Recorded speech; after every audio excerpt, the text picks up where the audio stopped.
ಅಧಿಕ ಮಾಸದಲ್ಲಿ ವಿಹಿತವಾದ ಬಗೆ ಬಗೆಯ ದಾನಗಳು ಹಾಗೂ ಅವುಗಳ ಫಲ ಪದ್ಮಪುರಾಣದಲ್ಲಿ ನಿರೂಪಿತವಾಗಿದ್ದು, ಅವುಗಳಲ್ಲಿ ಕೆಲವು ಹೀಗಿವೆ. ದಾನಗಳು ಮತ್ತು ಅದರ ಫಲ. ಸುವರ್ಣ ದಾನ ಫಲ ದಾರಿದ್ರ್ಯ ನಾಶ. ಗೋದಾನ ಫಲ ಬ್ರಹ್ಮಲೋಕ ಪ್ರಾಪ್ತಿ. ರಜತ ದಾನ ಪಿತೃಗಳಿಗೆ ತೃಪ್ತಿ. ತಾಮ್ರ ಪಾತ್ರ ದಾನದಿಂದ ಸರ್ವಾಭೀಷ್ಟ ಸಿದ್ಧಿ. ರತ್ನದಾನದಿಂದ ರಾಜಯೋಗ. ಮುತ್ತುಗಳ ದಾನದಿಂದ ಭುಕ್ತಿ ಮುಕ್ತಿ ಪ್ರಾಪ್ತಿ. ವಸ್ತ್ರದಾನದಿಂದ ಚಂದ್ರಲೋಕ ಪ್ರಾಪ್ತಿ. ಶಾಲು ದಾನದಿಂದ ಪಾಪ ಪರಿಹಾರ. ರೇಷ್ಮೆ ವಸ್ತ್ರದಾನದಿಂದ ಭಯ ಪರಿಹಾರ. ಧಾನ್ಯ ದಾನದಿಂದ ಸರ್ವಾರ್ಥ ಸಿದ್ಧಿ. ಪಾದರಕ್ಷೆಗಳ ದಾನದಿಂದ ಸುಖಕರ ಪರಲೋಕ ಪ್ರಯಾಣ. ಅದೇ ಥರ ಅಧಿಕ ಮಾಸದಲ್ಲಿ ವಿಹಿತವಾದ ವಿವಿಧ ವ್ರತಗಳು ಹಾಗೂ ಅವುಗಳ ಸಂಪೂರ್ತಿಗೆ ವಿಹಿತವಾದ ದಾನಗಳು. ವಿಶೇಷವಾಗಿ ಕೈಗೊಳ್ಳಬೇಕಾದ ವ್ರತಗಳು. ರಾತ್ರಿ ಭೋಜನ ವ್ರತ. ವಿಹಿತವಾದ ದಾನ ಬ್ರಾಹ್ಮಣ ಭೋಜನ. ಅಯಾಚಿತ ವ್ರತದಿಂದ ಸುವರ್ಣ ದಾನ. ಅಮಾವಾಸ್ಯೆಯವರೆಗೆ ಮಾಸೋಪವಾಸ. ವಿಹಿತವಾದ ದಾನ ಗೋದಾನ. ನೆಲ್ಲಿಕಾಯಿ ಸ್ನಾನ.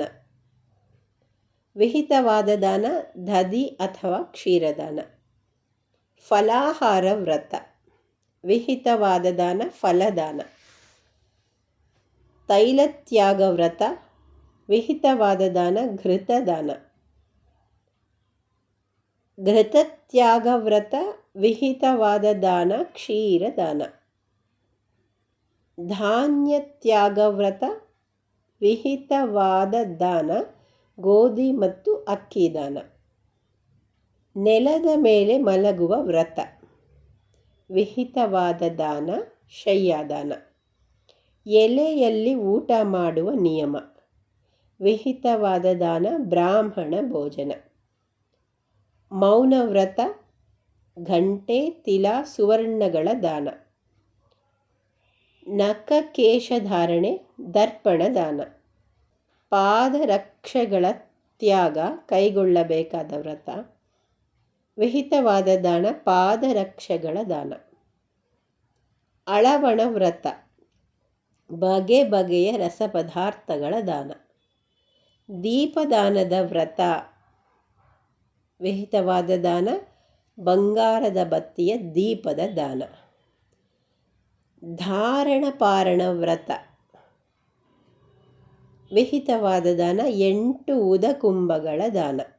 ಇವು ಸಾಮಾನ್ಯವಾಗಿ ಅಧಿಕ ಮಾಸದಲ್ಲಿ ವಿಶೇಷವಾಗಿ ಕೈಗೊಳ್ಳಬೇಕಾದ ವ್ರತಗಳು ಹಾಗೂ ಆ ವ್ರತಗಳ ಪೂರ್ಣತೆಗಾಗಿ ವಿಹಿತವಾದ ದಾನಗಳು.